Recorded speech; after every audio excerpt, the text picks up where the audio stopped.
Sabe, é impressionante parar para pensar que uma única frase, escrita há milhares de anos, pode guardar tantos segredos. Segredos sobre como construir um legado, encontrar um propósito e até entender o que é justiça.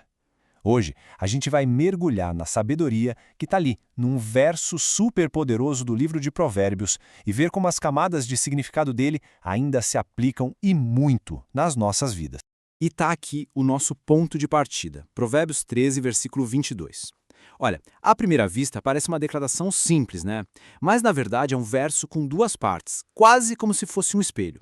De um lado, ele fala sobre o que o homem de bem constrói, e do outro, sobre qual é o destino daquela riqueza que é acumulada sem um propósito justo. Vamos dar uma olhada em cada lado dessa moeda? Então, vamos começar focando na primeira metade da frase, que fala sobre uma herança duradoura. Mas o que isso quer dizer exatamente? O que realmente consegue atravessar gerações e continuar vivo? E aqui está o ponto central sobre a palavra herança nesse contexto. A gente não está falando só de dinheiro, de casa, de carro. A sabedoria aqui aponta para uma coisa muito mais profunda. O impacto que não se vê, mas que é permanente de uma vida. É a marca que fica no coração e na mente de quem vem depois de nós. Pensa nisso como se fosse o alicerce de uma casa. Os valores são aquele guia moral que orienta as escolhas, sabe? Os princípios formam o caráter, aquilo que não desmorona nas tempestades da vida. E a fé, bom, a fé oferece a base espiritual que pode atravessar gerações. Juntos, esses três formam a herança de verdade, aquela que o tempo não consegue apagar.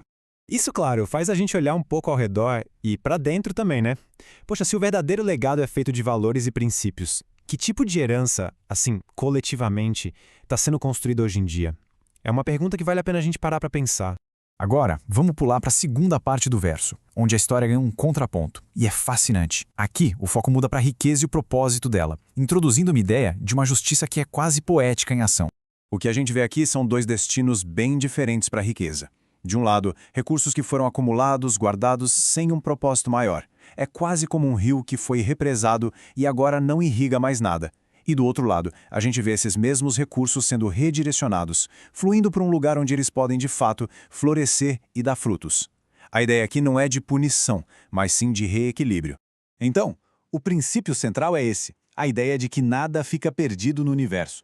A perspectiva deste provérbio é que existe um sistema maior funcionando, uma espécie de correnteza cósmica que, no final das contas, guia os recursos para onde eles podem servir à justiça.